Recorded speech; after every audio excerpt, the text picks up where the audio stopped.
Hello, and welcome to Represent NYC on Manhattan Neighborhood Network. Thanks for joining us.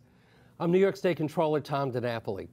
As Controller, my concerns are for the financial well-being of New York State and New York City.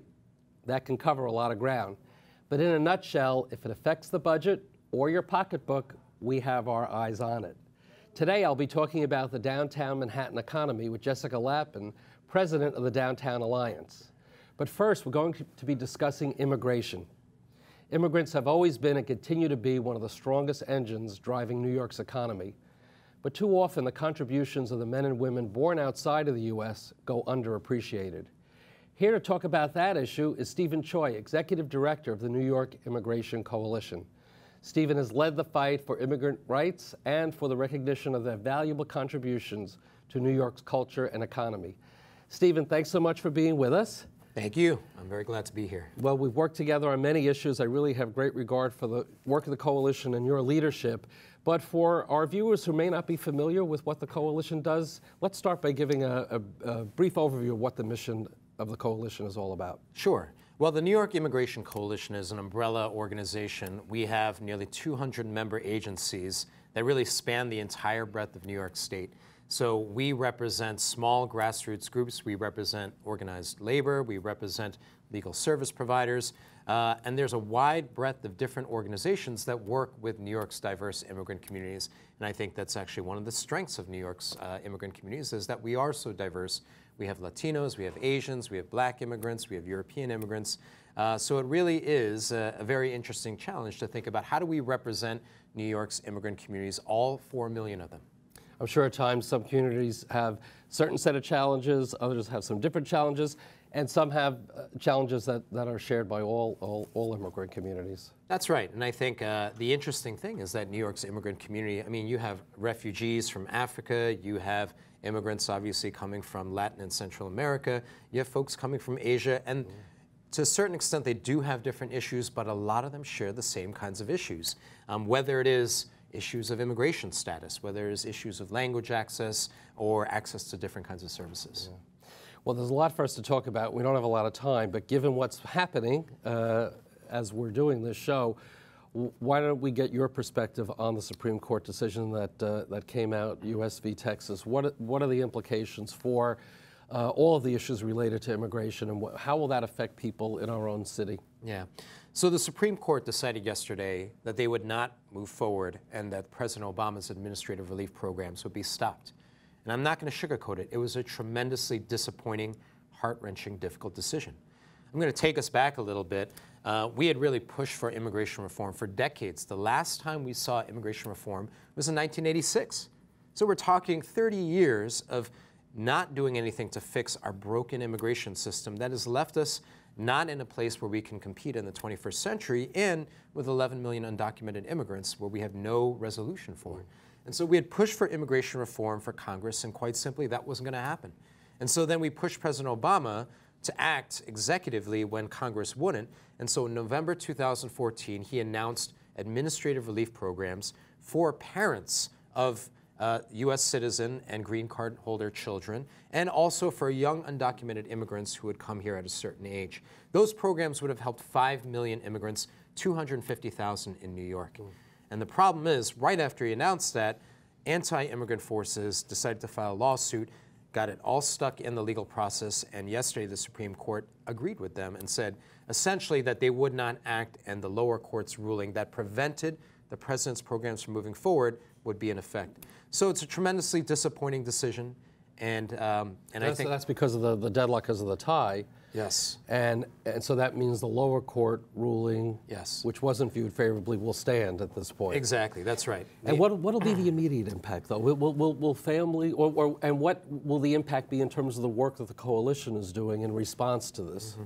So it was a tremendously difficult situation that we were placed in. We had to prepare as if we were going to go all out to help 250,000 immigrant New Yorkers be able to achieve status. And if they got that, they would have been protected from deportation, and they would actually have been able to work legally, get a Social Security number, be able to potentially get a driver's license.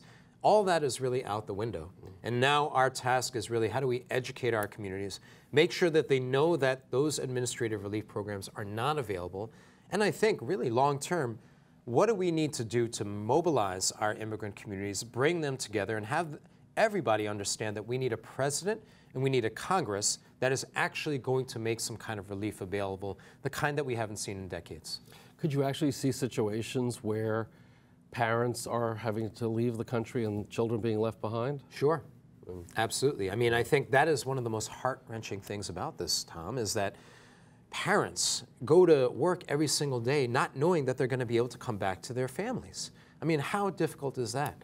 And all these undocumented immigrant New Yorkers who contribute so much to New York's economy, to Manhattan's economy, to our society, you know, they have to continue to work in the shadows and not in the light. That is not a way to run a country. That is not a way to run a society. And it's just heartbreaking to think about all the families that continue to either have to live in the shadows or live in fear of being separated from their families potentially for 10 years. And I can't tell you the kind of pain and disappointment and outreach that immigrant communities are feeling right now. It certainly emphasizes the importance of the work of your coalition, and certainly for any of our viewers who are watching, especially if you're a family who may be impacted by this, and if you hadn't heard about Stephen and the coalition, they should feel free to reach out to you. You don't have to be an agency. You could be an individual, I'm sure, who could reach out to you, and you could put them in touch with an agency that might be specific in serving their particular community. Absolutely. You know, we have resources available on our website, www.nyic.org. We also have another website called Ready for Relief, as 4 is in the number 4. And there's also a hotline that the State Office of New Americans runs, that we support as well, that provides free immigration advice in hundreds of different languages. So I encourage everybody to be able to take advantage of those resources, figure out what kinds of relief are important for you and your loved ones. But really, you know, I want to say that it's a pretty difficult situation that we find ourselves here, where again, we have found ourselves disappointed by Congress, by the President, and now by the Supreme Court. And really what it means is that we need to mobilize ourselves as communities, not only as immigrant communities, but also in terms of allies as well. We need to find a resolution for the situation of federal immigration, and we need to find a solution that's going to be just and fair. And very important in this national election year, where we have President and Congress, we have a U.S. Senate seat up in New York, so certainly to our viewers, if you can, make sure you're registered and express your opinion. It also shows that I'm sure your focus is New York, but obviously you're involved with the national discussions, how different states handle this issue so differently. I forgot the number of states, I think it was over 20 that were part of this case. But you look at New York, I mean, our history is about immigration. Without immigration, there would be no New York. And virtually everyone who you meet, their families had some connection in terms of immigration. And it's what really has continued to fuel our economy. As I mentioned at the outset, and you touched on, the reality is when we've done our reports in the Comptroller's Office that looks at our economy, and New York has had a pretty strong economy, especially downstate with New York City. So much of it, in fact, is driven by the work, the entrepreneurship, the contributions of our immigrant communities. I think in New York City now, the last numbers we had, as of I believe 2013, population-wise about 37% immigrant population in New York City. Workforce even higher percentage, 43%. Right. Highest level, you have to go back to when my grandparents came over around the early 1900s to find a similar high level of the population coming from immigrant background. That's what's keeping the economy going. In the absence of federal action on immigration, it's really up to the states and cities to figure out how are you going to deal with immigrants, and quite honestly, are you going to think about them as an engine for change, an engine for economic growth, and really a way to make sure that your society is vibrant and dynamic and thriving? I think New York City has done that, and your report demonstrated that immigrants create more than $240 billion of economic activity in New York City. $240 billion, that's tremendous. Yeah. And so New York City, as you point out, really has been a place where immigrant communities have really come and thrived and really driven this city forward to make it the global city that it is today. But we have so much more to do, especially when you look at New York State.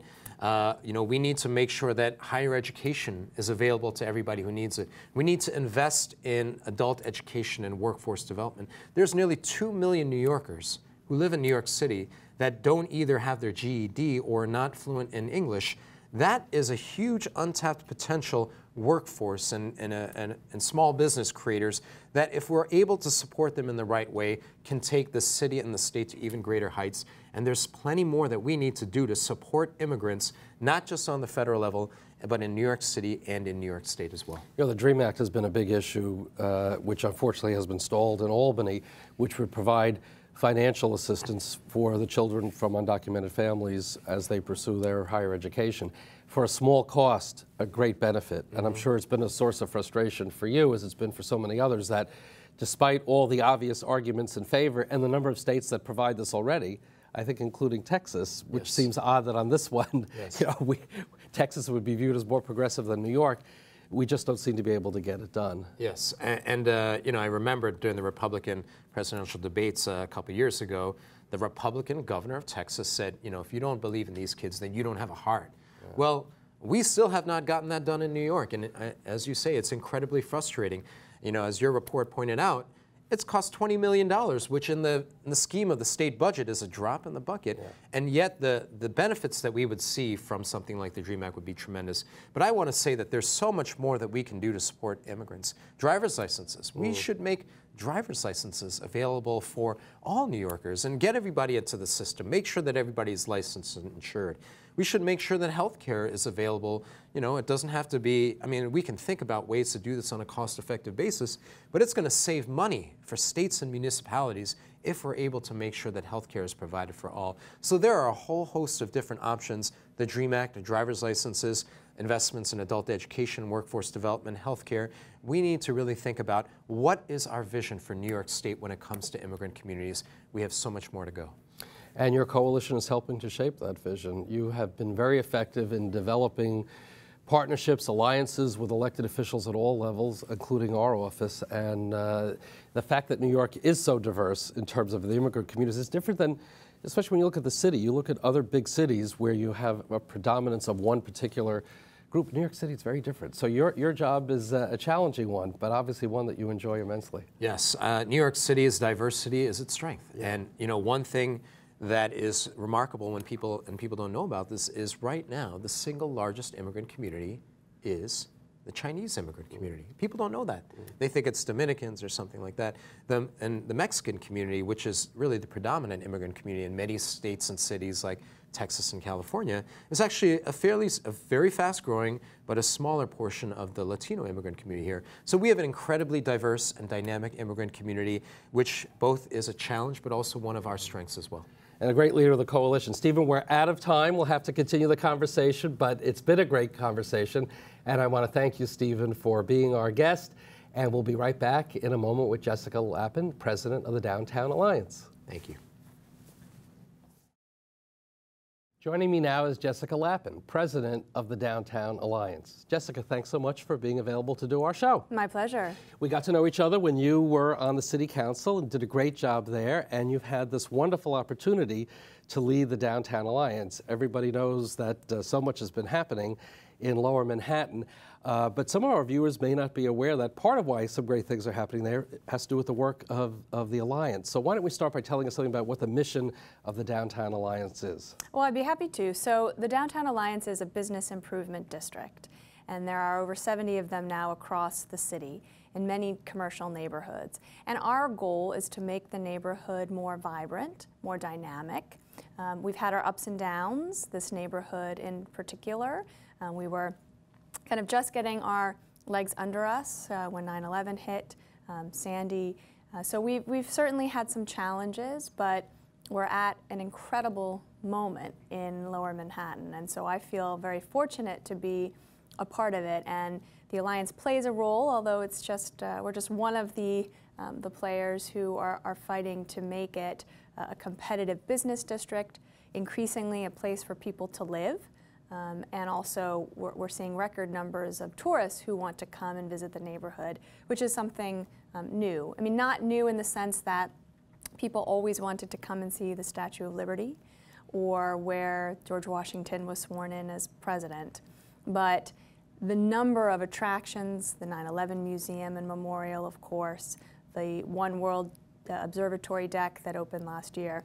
there are new things that are bringing people to the neighborhood just in record numbers. And they want to see where Alexander Hamilton is buried now too, right? That's become a popular spot. It's become a very popular spot. I mean, there's a lot of history related to Hamilton in the neighborhood. The Federal Reserve Bank, of course, the Treasury, and where he's buried at Trinity Church and the graveyard there. And we have on our website at the Downtown Alliance an itinerary. If you wanted to take a self-guided Hamilton tour, you could find that on our website. Yeah. It must be a great challenge when you look at the number of businesses that are there and the great variety of businesses, large and small, big institutions, small entrepreneurs, to meld together a coherent agenda for the business community and given the important role, obviously, that the city plays, and you certainly know about the role that the city plays in all this, that provides many different challenges in terms of trying to come up with a unified vision, how to keep what is going well there going, and also to be creative and to come up with some new ideas and new strategies. You must be a very busy person and have to talk to a lot of people. Well, that's the fun part of the job for me. I mean, we like to say that Lower Manhattan is where it all began and where it's all beginning. You know, it is one of the only places in the city that has this juxtaposition of new and old, of where, you know, it's the first neighborhood in the city, and yet it's also a very cutting-edge place with some of the newest, most dynamic buildings as well, like One World Trade, 4 World Trade. So, you know, I think for us, there have been different phases of our work. So, you know, I mentioned the residential population. The Alliance made a real point when Carl Weisbrod was leading it, who's now the city planning chair, to try and encourage residential conversion and encourage the development of a tax credit that no longer exists, but that did spur residential development in the neighborhood. And the goal there was to create this 24/7 community where people could walk to work and support the restaurants after hours and on the weekends. You know, I would say as time has gone by, I mean, we've seen a change in the commercial base, which you referenced. You know, this used to be overwhelmingly financial services firms and insurance firms. You know, I like to say it's not your father's FiDi anymore, or your grandfather's FiDi. You know, we don't roll up the sidewalks at 5 o'clock. And the truth is we're now less than 40% financial and insurance service firms. And who we've seen moving in, taking some of this new and older space, are exciting tech companies, advertising companies, media companies. Condé Nast is in Lower Manhattan. Time Inc. moved from the Time and Life building in Midtown to Lower Manhattan this year.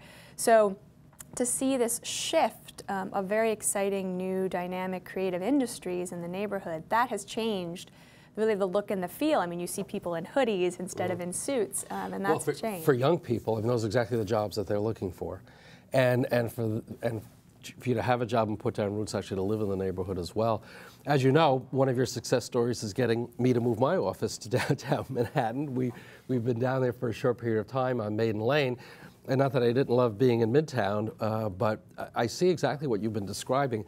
The vibrancy of the neighborhood is incredible. The number of commercial buildings that are becoming residential, and if I'm working late or I come back to the office, to see the number of folks out on the street with strollers or walking dogs, and you know, very different than, you know, many years ago. I can recall being in that part of the city, and after 5 o'clock, you know, you could hear the wind going through the Lower Manhattan and not see too many people out there.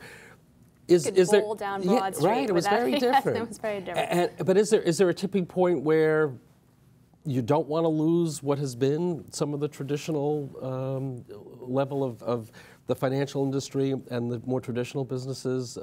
You know, I think on Wall Street, there aren't too many Wall Street firms anymore on Wall Street, right? It's more residential now. The entire south side of Wall Street is now residential, which people don't believe. Yeah. It's sort of remarkable. Yeah. I mean, look, we're still the financial capital of the world, and we'll continue to be and want to be. Absolutely. And so it is important for us to have Goldman Sachs and Citibank and others in Lower Manhattan. But I think it's wonderful that we've diversified our tenant base just the way we need to continually diversify the city's economy, because you never want to be overly reliant on just one industry, as we learned in 2008.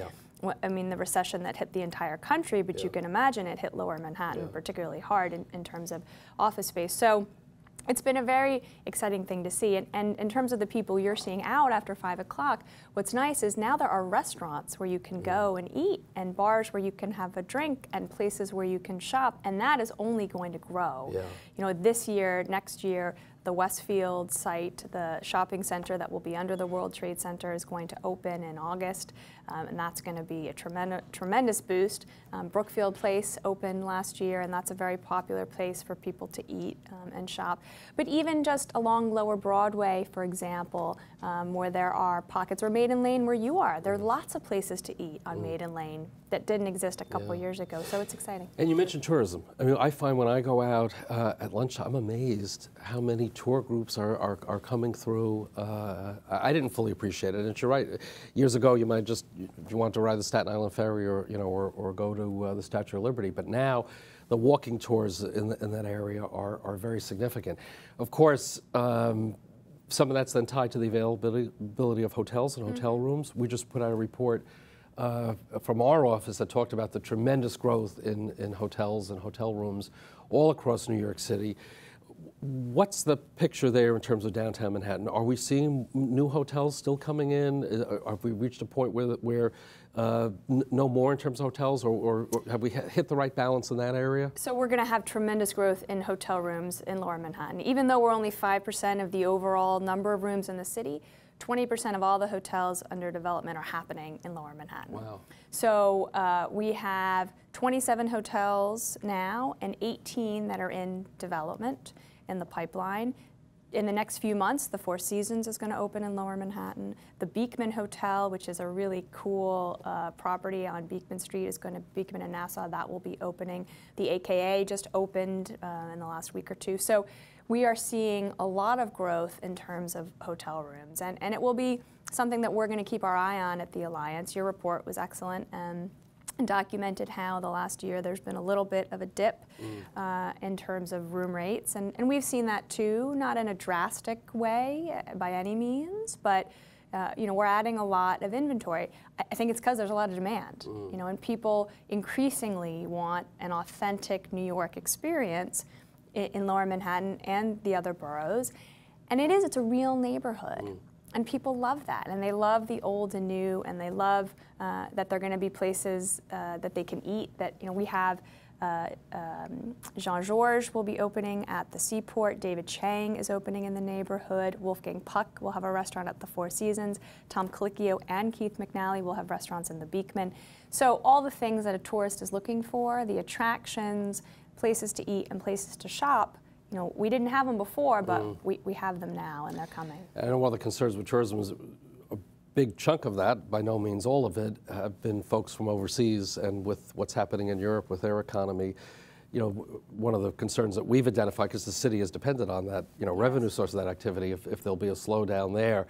And that's why it's important to look at those broader trends. And it is exciting to hear that the Seaport is coming back. That's been an important anchor, I'm sure, for downtown Manhattan as well. It does speak to that question. You mentioned, obviously, 9/11 and then Sandy more recently.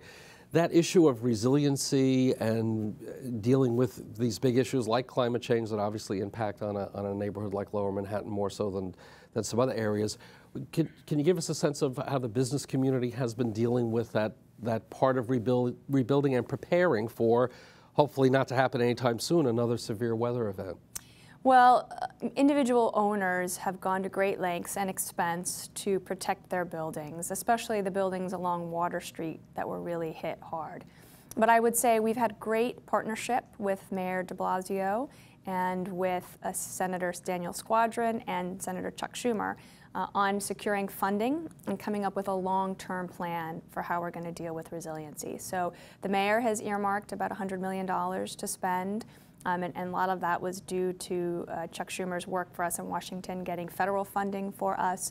So, and Senator Squadron is fighting for us in Albany as well. So it's been really wonderful to see when government and the private sector can work together so productively to say, this is a big issue with tough, there are no easy answers. Yeah. And so we're all going to have to work together to come up with a plan and fund that plan for the long term. So I think we will get there, and people feel very comfortable that we're making good progress. Yeah. One of the great advantages you have downtown is accessibility in terms of the transportation network. Obviously, funding for public transit is always a big issue, but I think you just have such a wonderful infrastructure already in place there. There really is no reason for someone who may want to get to Lower Manhattan, be they someone from uptown Manhattan or some of my neighbors on Long Island, they should rediscover, if they haven't of late, downtown Manhattan, all that's there to offer. How do you do on the marketing side? There might be a tendency to say, well, gee, Lower Manhattan, it's been here forever, everybody's got to know about it. How do you position in terms of reminding people the coolness of Lower Manhattan? So we did a video last year that Questlove, who is the band leader on The Late Show with Jimmy Fallon, and from The Roots, the band The Roots, that he was the star of, because he lives downtown in Lower Manhattan. And I think it upped our cool factor, and it really showcased the changes that have taken place, and that's on our website too. And we do a lot with social media increasingly, but the Questlove video was on Taxi TV, was on seatbacks in airplanes. We put it out in some traditional and more cutting-edge channels, and it is a new world in terms of marketing, and we're trying to learn and grow and expand as we want to get this message out, that it really isn't what you think it is. If you haven't been, come visit. Jessica, we're just about out of time. Congratulations on the great work you're doing there, leading the Downtown Alliance. You've got all the experience and skill set to pull together all those different pieces of the puzzle, and that, I think, means an even more bright and secure future for downtown Manhattan. So good work with the efforts of the Alliance, and thank you for updating our viewers on what's happening downtown. It's cool to be downtown. As state controller, I could tell you that. So, down is what's up. Down is what's up. That's the good tagline. Well, it's been a great show. I want to again thank Jessica Lappin from the Downtown Alliance for being with us, and Stephen Choi, Executive Director of the New York Immigration Coalition. We had a great discussion today. I'm New York State Controller Tom DiNapoli, and thank you for watching Represent NYC on Manhattan Neighborhood Network.